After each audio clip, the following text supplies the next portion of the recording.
மன்னவன் இளங்கோ பாகம் 3 அத்தியாயம் 22 புயலும் தென்றலும். நாள்தோறும் தனிமையில் சந்தித்து தங்கள் உறவை வளர்பிறை நிலவு என வளர்த்து வந்தார்கள் இளங்கோவும் ரோகிணியும். இளங்கோவின் கண்கள் மீண்டும் புத்துளி பெற்றன.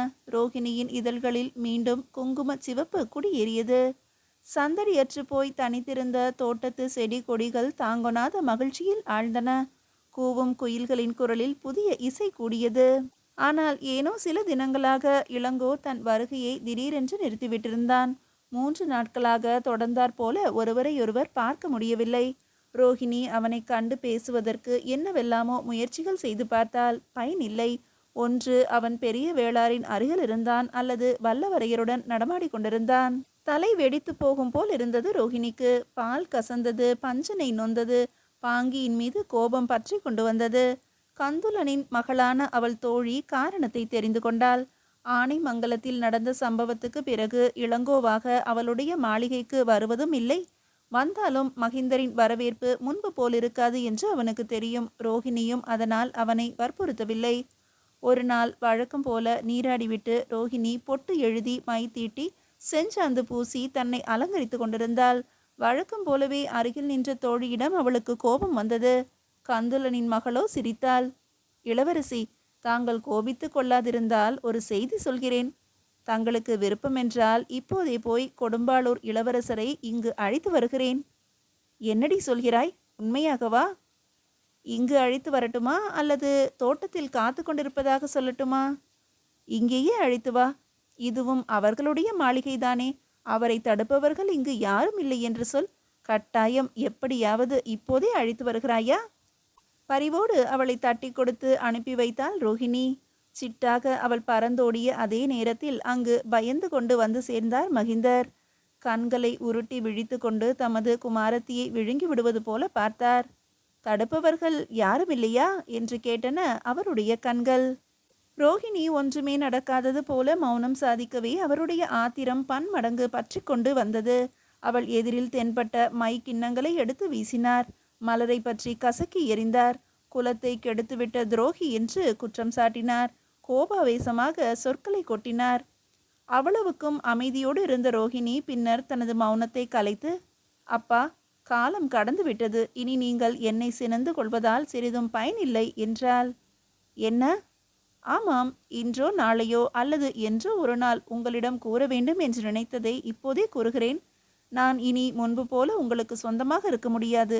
யாரை நீங்கள் மனதார வெறுக்கிறீர்களோ அவரை என் முழு மனதோடு விரும்புகிறேன். கொடும்பாளூர் இளவரசரை நான் என்னுடையவர் என்று எப்போதோ வரித்துவிட்டேன். அவரை இந்த ஜென்மத்தில் என்னால் மறக்க முடியாது. ரோகிணியின் ஒவ்வொரு சொல்லும் ஒரு பாறாங்கல்லென மகிந்தரின் தலையில் வந்து விழுந்தது. பொங்கி பொறுமியது அவர் மனம். தங்களை வென்றவனை, தங்களை தாழ்த்தியவனை, தாங்கள் இந்த இழிநிலைக்கு வர காரணமாக இருந்தவனை, ஏன் அவளையே கொல்ல முயன்றவனை, அவள் தம்பியை சிறை செய்ய துடித்தவனை, அவனை மனத்தால் வரித்து விட்டாளா?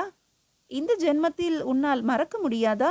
ஜென்மம் என்ற ஒன்றே உனக்கு இல்லாமல் செய்துவிட்டால்? கத்தி கொண்டே பாய்ந்து ரோகிணியின் கழுத்தை பற்றி இருக்கத் தொடங்கினார் மகிந்தர். கொன்று விடுகிறேன். உன்னால் நான் பட்ட துன்பம் எல்லாம் போதும். இனிமேல் உனக்கு இந்த ஜென்மமே வேண்டாம். நீ போய்விடு. ரோகிணிக்கு மாளிகை சுழன்றது. அவள் தந்தை பம்பரமாக சுற்றி கொண்டு வந்தார். அவளுடைய கண்கள் இருண்டன. இளங்கோவை நினைத்து கொண்டு அவள் கூவிய குரல் அவள் இதயத்தை விட்டு வெளியே வரவில்லை. வாயிற்கதவை யாரோ அவசரமாக தட்டினார்கள். பிறகு தள்ளி கொண்டு திறந்தார்கள். வந்தவர்கள் யார் என்று ரோகிணிக்கு தெரியவில்லை. அவள் நினைவிழந்து கட்டிலில் கிடந்தாள். மகிந்தர் கதவருகில் கந்துலனை கண்டவுடன் ரோகிணியை அப்படியே விட்டுவிட்டு மாடத்தை நோக்கி ஓடினார். கந்துலன் அவரை பின்பற்றி சென்றான். சற்று நேரம் பொறுத்திருந்து தமது உணர்ச்சிகளை அடக்கி கொண்டு, செய் எதுவும் வந்திருக்கிறதா என்று கேட்டார் கந்துலனிடம். பணிவுடன் ஒரு ஓலையை நீட்டினான் கந்துலன். அமைச்சர் கீர்த்தி வீரமல்லனின் வாயிலாக கொடுத்து அனுப்பிய ஓலை அது. அதை மகிந்தர் ஒரு முறை படித்தார், மறுமுறை படித்தார். மீண்டும் படித்து முடித்துவிட்டு தமது நெற்றியில் துளிர்த்த வியர்வையை துடைத்து விட்டு கொண்டார். யோசனை செய்தார். கந்துலனும் ஏதோ மிகவும் முக்கியமான செய்தி என்பதை கண்டு அவர் முகத்தையே பார்த்து கொண்டு நின்றான். ஓலை பின்வருமாறு கூறியது. என்னுடைய திட்டங்கள் நிறைவேறுவதற்கு இனி மன்னர் அவர்களின் பரிபூரண ஒத்துழைப்பும் துணையும் வேண்டும். தொடர்ந்து அங்குள்ள செய்திகளை எல்லாம் அனுப்பி வந்தால்தான் அதற்கு ஏற்ப நான் இங்கே நடவடிக்கைகள் எடுக்க முடியும். தலைநகரம் சோழபுரத்துக்கு மாறுவதற்கு காரணம் புதிய நகரத்தில் அமைக்கும் வலிமையான கோட்டை மதில்களும் நகரத்தின் எல்லை பாதுகாப்பும் என்று நினைக்கிறேன். படை வீரர்கள் நகர அமைப்பு வேலையில் ஈடுபட்டிருக்கிறார்களா? சுரங்க வாயில்களை பற்றி தெரிந்து கொண்டு கூற முடிந்தால் மிகவும் நல்லது. கங்கை நாட்டிலிருந்து அவ்வப்போது அரண்மனைக்கு வரும் செய்திகளையும் அறிந்து கொள்ளுங்கள். கொடும்பாளூர் அரண்மனைக்கு நிலவரி பாதை எந்த திசையில் இருக்கிறது? மிகவும் சாதுரியமாக அறிந்து சொல்ல வேண்டிய விஷயம் அது. இன்னும் ஒரு முக்கியமான செய்தி, கொடும்பாளூர் இளவரசன் இளங்கோவும் நமது இளவரசி ரோகிணியும் காதல் கொண்டிருப்பதாக என்னிடம் வீரமல்லன் கூறுகிறான். அவனுக்கும் இளவரசியாரை அடைய வேண்டும் என்று ஆசை. அதை நான் தூண்டிவிட்டு சமயம் வாய்க்கும் போதெல்லாம் அவனுடைய ஆற்றலை பயன்படுத்தி கொள்கிறேன். தங்களது குறுக்கீட்டால் இளங்கோவை ரோகிணியார் மறந்துவிட்டதாகவும் அவனிடம் சொல்வதற்காக அப்படி ஒரு செய்தியை அனுப்புங்கள். ஆனால் உண்மையில் தாங்கள் அவர்களுக்கு இடையில் குறுக்கிட்டு விடக்கூடாது. தாராளமாக ரோகிணியை இளங்கோவிடம் பழக விடுங்கள். தாங்களும் அவனோடு நண்பராகவே பழகுங்கள். கொடும்பாளூர் இளவரசனோடு நம் இளவரசி பழகுவது நம்முடைய திட்டங்களுக்கு துணை புரியக்கூடும். நம்முடைய சரித்திர புருஷனான துட்டகமுனு என்ற மாவீரனை பற்றி மறந்திருக்க மாட்டீர்கள். பகை நாட்டு சேனாபதியை அவன் மகிழ்வித்து கோட்டையை கைப்பற்றினான். ராஜதந்திர விஷயங்களில் பெண்கள் அப்படியெல்லாம் கூட பேருதவி செய்திருக்கிறார்கள். ஆகவே ரோஹிணியாரின் அன்பை வளர்த்துவிட்டு தக்க சமயத்தில் அதற்கு கைமாறு கேளுங்கள். தங்களிடம் நன்றியும் அவனிடம் காதலும் வளரும் வகையில் இளவரசியாரை பழக்கிவிடுங்கள். இப்படிக்கு கீர்த்தி. ஓலை எழுப்பிய சிந்தனைகளிலிருந்து விடுபட்ட மகிந்தர் கந்துலனை பார்த்து, வீரமல்லன் வேறு ஏதாவது கூறினானா என்றார். இளவரசர் தமது கண்காணிப்பில் பத்திரமாக இருப்பதாக கூறினார். மாற்றோலை வாங்கி கொண்டு மன்னர் அவர்கள் தமக்கு ஏதும் வாய்மொழியாக கூறினால் அதையும் கேட்டுக்கொண்டு வரும்படி பணித்தார். சரி, நாளைக்கு மாற்றோலையை அவனிடம் சேர்ப்பிக்கும் போது அமைச்சர் கீர்த்தியின் விருப்பப்படி ரோஹிணியை நமது மாளிகைக்குள் சிறையிட்டு வைத்திருப்பதாக சொல்லிவிடு. கந்துலன் தனக்குள் நகைத்து கொண்டே தலையசைத்தான். என்ன, நீ நேரில் பார்த்ததாக சொல், சரியா? நேரில்தான் பார்த்தேனே அரசே. அறைக்குள் வருவதற்குள் மகிந்தர் தமது முகத்தில் எவ்வளவு சோகத்தை வரவழைத்து கொள்ள முடியுமோ அவ்வளவையும் வரவழைத்து கொண்டார். ரோஹிணியை துன்புறுத்தியதற்காக வருந்தும் கோலத்தில் அவளுடைய அறைக்கு வந்து சேர்ந்தார். அப்போது ரோஹிணி இளங்கோவின் மடி மீது முகம் வைத்து புதைத்து விக்கி விக்கி அழுது கொண்டிருந்தாள். அதை கவனியாதவர் போல மகிந்தர் அறைக்குள் நுழையவே இளங்கோ சட்டென்று எழுந்து நின்றான். எரிமலை மீண்டும் குமரப்போகிறது என்று பயந்தால் ரோஹிணி. இளங்கோவின் விழிகளும் மீசை துடிப்பும் அவளை நடுங்கச் செய்தன. தனக்கு எதிரிலேயே இருவரும் போரிட்டு கொள்ளப் போகிறார்களா? தந்தையின் கதி பிறகு என்ன ஆவது? ஆனால் மகிந்தர் ஓடோடி சென்று ரோஹிணியை அணைத்து கொண்டு கண்ணீர் வடித்தார். அவள் தலையை வருடிக்கொண்டே, என்னை மன்னித்துவிடு மகளே, என்னை மன்னித்துவிடு. ஏதோ பெற்றெடுத்த பாசம் என்னை பித்தனாக்கிவிட்டது. ஆத்திரத்தில் அறிவிழந்து அப்படி நடந்து கொண்டேன். என்னை மன்னித்துவிடு என்றார். பிறகு மெதுவாக வந்து இளங்கோவின் கரத்தை பற்றி தமது கண்களில் ஒற்றிக்கொண்டார். அவன் கரத்தின் மீதும் தன் கண்ணீரை வடியவிட்டார். இவையெல்லாம் மெய்யாகவே நடக்கின்றனவா? அல்லது சொப்பன உலகத்திலோ கற்பனை உலகத்திலோ நடைபெறுகின்றனவா? வியப்பு மிகுதியால் வாயடைத்து போய்விட்டது இருவருக்கும். மகிந்தரே பேசினார். இளவரசே, எனக்கு உங்கள் மீதோ என் குமாரத்தியின் மீதோ என்றைக்கும் வெறுப்பில்லை. ஆனால் ஆனைமங்கலத்தில் நடந்த காரியத்தால் நான் கோபம் கொண்டிருந்தேன். நீங்கள் வேண்டுமென்றே ரோஹிணியை கொல்ல வந்ததாக நினைத்தேன். தன்னை கொல்பவரை ஒரு பெண் விரும்பினால் அவளை தந்தையாகிய நானே கொன்றுவிட்டால் என்ன என்று ஆத்திரப்பட்டேன். அதை தவிர உங்கள் இருவர் மீதுமே எனக்கு வெறுப்பில்லை. அவளும் என் குழந்தை, நீங்களும் என் குழந்தையை போன்றவர். நீங்கள் மனம் செய்து கொண்டு ஒன்றாக வாழும் ஒரு நாள் வந்தால் அந்த நாளே நான் பாக்கியம் செய்த நாள். தன் செவிகளை நம்ப முடியவில்லை இளங்கோவுக்கு. அப்பா என்று அலறியபடி தன் தந்தையை கட்டிக்கொண்டு ஆனந்த கண்ணீர் சொரிய தொடங்கினாள் ரோஹிணி. இளங்கோ பொறி கலங்கி போய் திகைத்து நின்றான். மகிந்தரா இவர்? மகிந்தர் இருவரிடமும் கூறுவது போல ரோஹிணியிடம் மேலே கூறினார். ஆனால் உங்களுடைய எண்ணம் எளிதில் நிறைவேறக்கூடியதல்ல. இன்னும் வேறிடங்களில் இருந்தெல்லாம் உங்களுக்கு தடைகள் வரக்கூடும். ஒன்று மட்டும் தெரிந்து கொள்ளுங்கள், மற்றவர்கள் எல்லோரும் இசைந்து வரும் காலத்தில் நான் உங்களுக்கு துணையாக நிற்பேனே தவிர உங்களை பிரித்து விட மாட்டேன். என்னை நம்புங்கள் என்றார். பிறகு சரையில் என்று அவர்களை தனியே விட்டுவிட்டு வெளியே விரைந்து சென்றார் மகிந்தர். இளவரசே என்று கூவிக்கொண்டே இளங்கோவின் தோளில் சாய்ந்தாள் ரோஹிணி. மீதியை அடுத்த அத்தியாயத்தில் காணலாம். பாகம் 3, அத்தியாயம் 23. பாதாள உலகம். ஆண்மகனின் ஒரு தோளை கடமையும் மற்றொரு தோளை காதலும் பற்றி கொண்டு தொங்கும்போது அவன் இரண்டுக்கும் இடையில் அகப்பட்டு கொண்டு விழிக்கும் விழிப்பு விந்தைக்குரிய காட்சிதான். பொதுவாக பெண்களால் இதை புரிந்து கொள்ள முடியாது. புரிந்து கொண்டாலும் உணர்ந்து ஏற்றுக்கொள்ள முடியாது. ரோஹிணியும் இதற்கு விதிவிலக்கு அல்லவே. அரை நாழிகை பொழுதில் கிளம்பி வருவதாக வல்லவரையரிடம் வாக்களித்துவிட்டு வந்த இளங்கோ ரோஹிணியின் அன்பு பொறியில் வசமாக அகப்பட்டு கொண்டான். அவளோ தன் தந்தையார் அழித்துவிட்டு சென்ற உற்சாகத்தில் அவனை கை பாவையாக பாவித்து படாத பாடுபடுத்திவிட்டாள். என்னவெல்லாமோ பேசினாள், சிரித்தாள், சினுங்கினாள். அவனை வேண்டுமென்றே சண்டைக்கு இழுத்து வேடிக்கை பார்த்தாள். வீராதி வீரனும் கண்டோர் நடுங்கும் காலனும் ஆகிய இளங்கோவுக்கு காதல் என்பது எவ்வளவு பயங்கரமானது என்று அப்போதுதான் தெரிய வந்தது. குழந்தையிலும் குழந்தையான ரோஹிணி இந்த உலகத்தில் அவனிடம் வேறு யாருமே கொண்டாடாத அளவுக்கு உரிமை கொண்டாட தொடங்கிவிட்டாள். மழலைத்தனம் நிறைந்த அவள் உளறல்களுக்கு ஒரு ஓய்வே இல்லை.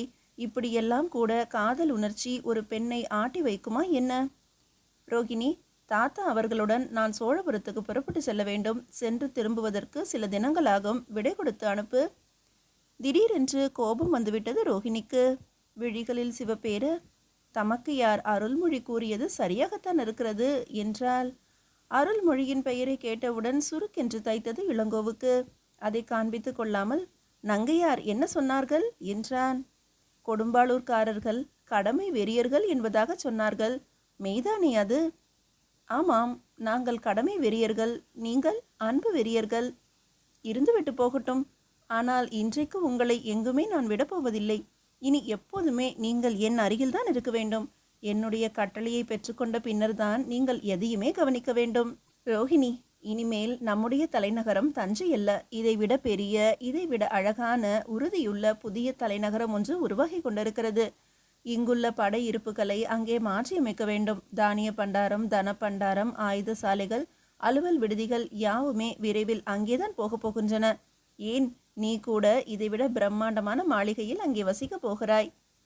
எப்படியோ அவளிடம் மன்றாடி விடைபெற்று கொண்டு கிளம்புவதற்குள் அவன் ரோஹிணியிடம் கூறியது முழுவதையும் மறைந்து நின்று கேட்டுக்கொண்டார் மகிந்தர். அமைச்சர் கீர்த்திக்கு அனுப்ப வேண்டிய மாற்று ஓலைக்கான புதிய செய்திகளும் சில அவருக்கு எளிதில் கிடைத்துவிட்டன. கருக்கிருட்டு நேரத்தில் இளங்கோவும் வல்லவரையரும் சோழபுர புது நகருக்கு வந்து சேர்ந்தனர். திரும்பிய பக்கமெல்லாம் மாட மாளிகைகளும் கூட கோபுரங்களுமாக விளங்கின. அதே இடத்தை வெற்று வெளியாக இருந்தபோது கண்டு சென்ற இளங்கோவுக்கு இப்போது தன் கண்களையே நம்ப முடியவில்லை. நகர மத்தியில் நிமிர்ந்து நின்ற ஆலயத்தின் பெரும்பகுதி முடிந்துவிட்டது. கோபுர திருப்பணி மட்டிலும் இன்னும் முற்று பெறவில்லை. இளங்கோ, என்ன இப்படி சிலையாக நிற்கிறாய்? தாத்தா, மந்திர சக்தியால் மயன் படைத்த நகரங்களை பற்றி கதைகள் சொல்வார்கள், கேள்வியுற்றிருக்கிறேன். ஆனால் இது சக்கரவர்த்திகளின் கனவில் உதித்த நகரம். இதற்கு மயன் யார் தெரியுமா? உன் தந்தை பெரிய வேளார் இருக்கிறாரே, அவர்தாம். அவரது ஆணைப்படி லட்சோப லட்சம் ஆண்களும் பெண்களும் இதை எழுப்பி கொண்டிருக்கிறார்கள். மனிதனால் ஆகாதது ஒன்றுமே இல்லை இளங்கோ. அவர்கள் மனம் ஒன்றி உழைத்தால் மண்ணுலகத்தில் விண்ணுலகத்தையே நிறுவிவிடலாம். சக்கரவர்த்திகள் இன்னும் இதை பார்க்கவில்லையே தாத்தா. ஏன் பார்க்கவில்லை? இங்கே எழும்பியிருக்கும் அவ்வளவு மாளிகைகளும் முதலில் அவர் தம் மனதில் எழுப்பியவை தானே இளங்கோ. சக்கரவர்த்திகளின் கனவு நனவாகும் காலம் நெருங்கிவிட்டது. நள்ளிரவுக்கு பின்னர் வல்லவரையர் இளங்கோவை அழைத்து வைத்து கொண்டு கோயில் பிரகாரத்தில் உள்ள யாழி முகக்கிணற்றின் மேடை மீது அமர்ந்திருந்தார். பகல் பொழுதில் அத்தனை ஆயிரம் பேர்கள் வேலை செய்து கொண்டிருந்த அந்த இடத்தில் அப்போது அவர்களை தவிர வேறு யாருமே இல்லை. தீப்பந்தத்தின் ஒளியோ விளக்கொளியோ அங்கு அரிதாக தோன்றியது. ஏதோ ஒரு முக்கிய நிகழ்ச்சியை எதிர்பார்த்து கொண்டிருப்பவர் போல வல்லவரையர் சுற்றுமுற்றும் பார்த்து கொண்டிருந்தார். இளங்கோவின் மனதில் கூட அவனை அறியாது சிறிது அச்சம் தலை நீட்டியது. கடைசியாக எங்கிருந்தோ இருளில் 40-50 பேர்கள் கூட்டமாக வந்தனர். வந்தவர்கள் அனைவருமே குருடர்களைப் போல கால் நிதானத்தில் நடப்பவர்கள் என்று தெரிந்தது. அந்த கூட்டத்தினருக்கு முன்னால் வந்தவரை உற்று பார்த்தான் இளங்கோ. அவர் திருச்சிற்றம்பல சிப்பியார். கூட்டத்துக்கு பின்னால் சேனாபதிகள் இருவர் நிமிர்ந்த தலை குனியாமல் வந்தனர். கூட்டம் நெருங்கவே அவர்களை கண்டு திடுக்கிட்டான் இளங்கோ. அவர்களுடைய கண்கள் இறுக்கமாக காட்டப்பட்டிருந்தன.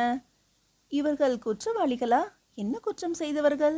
மெல்ல வல்லவரிடம் நெருங்கி வினவினான் இளங்கோ. பொறுத்திருந்து பார் என்று சிரித்துக்கொண்டே கூறினார் வல்லவரையர். திடீரென்று மற்றொரு அதிசயம் நடந்தது. அவர்கள் இருவரும் அமர்ந்திருந்த மேடைக்கல் ஆட்டம் கொள்ளவே கல்லும் மெல்ல ஒரு புறமாக நகர்ந்தது. கிணற்று வாயிலுக்கு அருகில் மற்றொரு கிணறா என்று திகைத்து போனான் இளங்கோ. வந்தவர்களை ஒருவர் பின் ஒருவராக கீழே இறக்கிவிட்டார் சிற்றம்பல சிற்பியார். உள்ளே இருந்து ஏதோ ஒரு உருவம் அவர்களுக்கு வழிகாட்டி அழைத்து சென்றது. வாருங்கள் போகலாம் என்று அழைத்து அவனையும் சிற்றம்பல சிற்பியாரையும் அந்த வாயிலுக்குள் இறங்கச் செய்தார் வல்லவரையர். தீவர்த்தியுடன் சேனாபதிகள் இருவரும் முன்னே செல்ல அவர்களை பின் தொடர்ந்தனர் மூவரும். இளங்கோவின் தலைக்கு மேல் அந்த நிலவரை கதவு முன்பு போலவே மூடிக்கொண்டது. வல்லவரையரின் பிடி இறுக்கமாக தன் கரத்தில் விழுந்திருப்பதை உணர்ந்தான் இளங்கோ.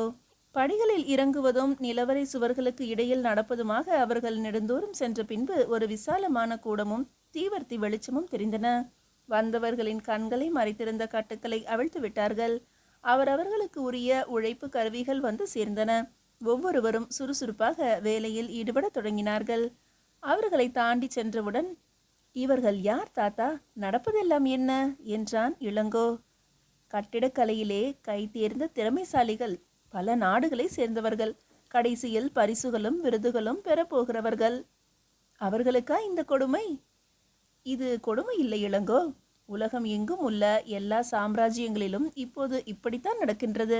நம்முடைய தலைநகரத்தின் இரகசிய பாதைகளும் சுரங்க வழிகளும் எல்லோருக்கும் தெரிந்திருக்க வேண்டும் என்கிறாயா? வெளியில் தெரியாத மற்றொரு சிறிய நகரம் இங்கே அமைக்கப்பட்டு வருகிறது இளங்கோ. இனிமேல் பற்பல தலைமுறைகளுக்கு இது தலைநகரமாக விளங்க வேண்டுமல்லவா? ஒருவன் தீவர்த்திகளுடன் அவர்களுக்கு முன்னால் நடந்து செல்ல இருவரும் அவனை பின்பற்றி நடந்தனர்.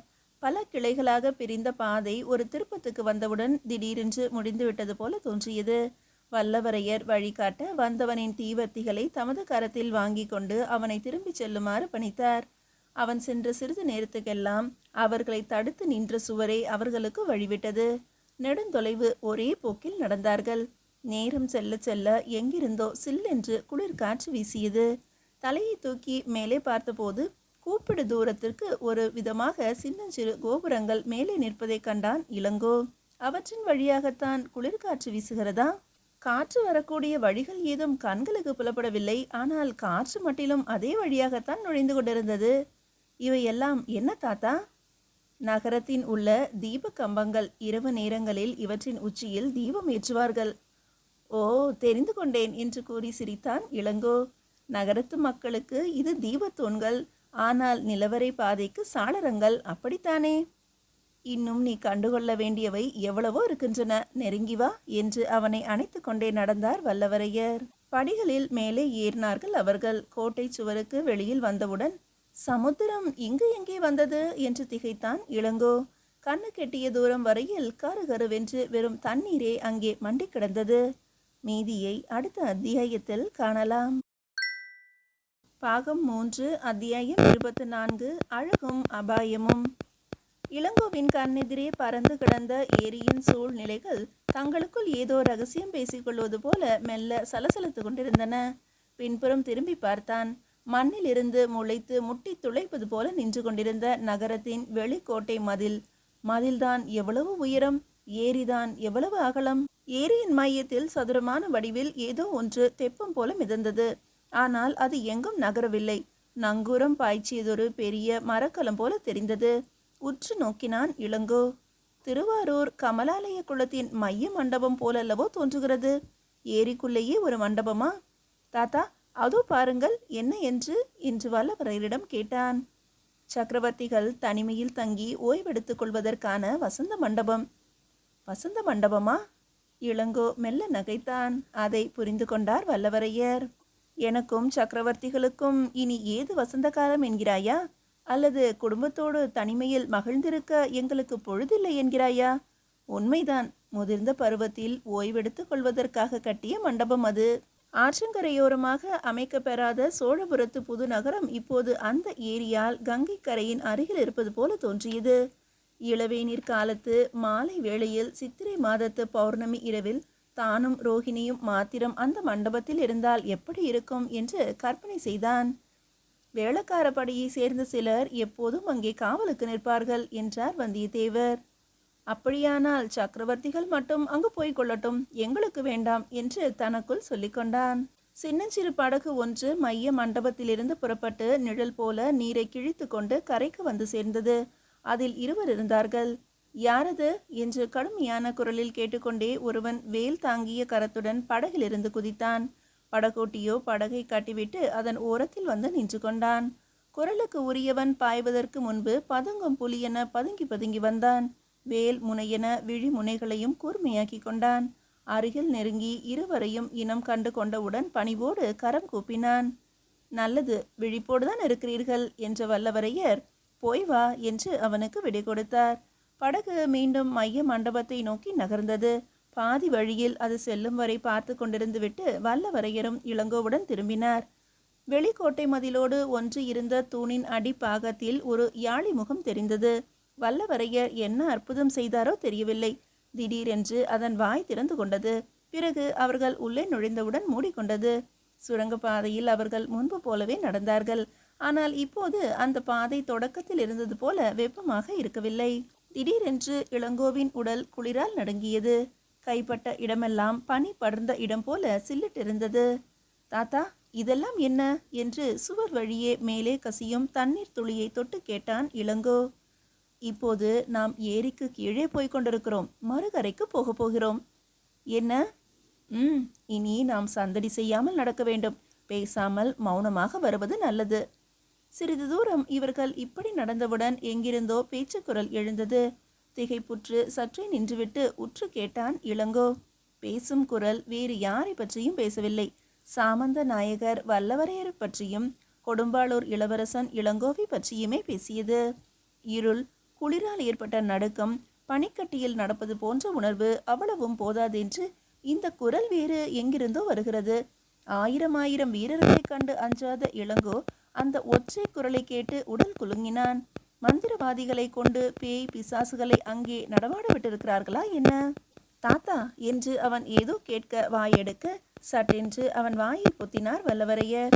பிறகு அவனை பற்றி இழுத்து நிறுத்தி கொண்டு மேலே சுட்டிக்காட்டினார். அவர் சுட்டிக்காட்டிய இடத்தில் மேலே சமதளம் இல்லை. பிறகு விசாலமாகவும் மேலே போக போக சிறியதாகவும் நீண்டதொரு இடைவெளி தெரிந்தது. காற்றுக்காக ஏரிக்குள்ளே கூட இப்படி ஒரு கோபுரத்தூண் எழுப்பி இருக்கிறார்களா என்ன? ஆனால் அந்த தூணோ காற்றையும் கொண்டு வந்தது. காற்றோடு உருவமற்ற குரலையும் உள்ளே அனுமதித்தது. குரல் மேலே உச்சி முகட்டிலிருந்து வருகிறது என்பதை கண்ட இளங்கோ உற்று பார்த்து கொண்டே நின்றான். ஒரு குரல் 2 குரல்களாக மாறியதே தவிர வேறு ஒன்றுமே தென்படவில்லை. பின்னர் அவர்கள் இருவரும் கூப்பிடு தூரம் தொடர்ந்து நடந்த பிறகு தங்கள் மௌனத்தை கலைத்தனர்.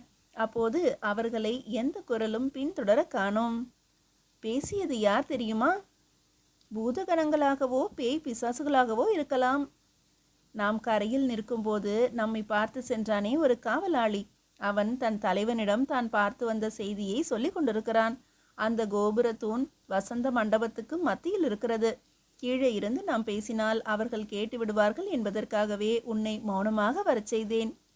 கேட்டுவிட்டால் என்ன? நாம் தானே பேசினோம் தாத்தா. அந்த வீரர்களுக்கே ஏரிக்கு அடியில் இப்படி ஒரு சுரங்கப்பாதை இருப்பது தெரியாது இளங்கோ. மண்டபத்தின் மையத்தில் இருக்கும் தூண் எதற்காக என்பதையும் அவர்கள் அறியாதவர்கள். இந்த ஒரு பாதை மட்டும் மிக மிக ரகசியமானது. ரகசியம் தெரியாமலாய காவல் காக்கிறார்கள். ஏரிக்கரை வழியாகவோ ஏரியை கடந்தோ யாரும் பகைவர்கள் வந்துவிடக்கூடாதல்லவா? அதிலும் சக்கரவர்த்திகளின் வசந்த மண்டபத்தை சக்கரவர்த்திகளின் உயிரை போல பாதுகாக்க வேண்டும் என்று அவர்களுக்கு கட்டளை. தங்கள் உடலில் உயிர் உள்ளவரை வேறு யாரையும் அவர்கள் இங்கு அனுமதிக்க மாட்டார்கள். அந்த ஒரு இடத்துக்கு மட்டிலும் ஏன் அவ்வளவு பயங்கரமான பாதுகாப்பு என்று யோசனை செய்து பார்த்தான் இளங்கோ. ஆனால் அதையும் வல்லவரையரே விளக்கினார். ஏன் தூண் தண்ணீருக்கு அடியிலிருந்து தொடங்கி தண்ணீருக்கு வெளியே தலை தூக்கி நிற்கிறது. ஏரியில் எவ்வளவுதான் நீர் நிறைந்தாலும் தூணின் உச்சியை தொட முடியாது. ஆனால் தூணின் அடிப்பாகம் உடைந்து போய்விட்டால் அல்லது உடைக்கப்பட்டால் குபு குபுவென்று வெள்ளம் பாய்ந்து தன்னையே அதல சுழலுக்குள் இழுப்பது போல உணர்ந்தான் இளங்கோ. சுரங்கப்பாதையில் வெள்ளம் பாய்ந்தால் பிறகு நகரத்தின் கதி என்ன ஆவது? ஏரியின் மறுகரைக்கு வந்து விட்டார்கள் அவர்கள் இருவரும். அங்கே நின்று கொண்டு அந்த மண்டபத்தையே கண்ணிமைக்காது கவனித்தான். பல பலவென்று பொழுது புலர்ந்து கொண்டு வந்தது. விடியும் புது பொழுதை போலவே சோழபுரத்து புது நகரமும் ஏரியும் எதிர்ப்புறத்தில் விரிந்து கண்கொள்ளா காட்சியை தந்தன.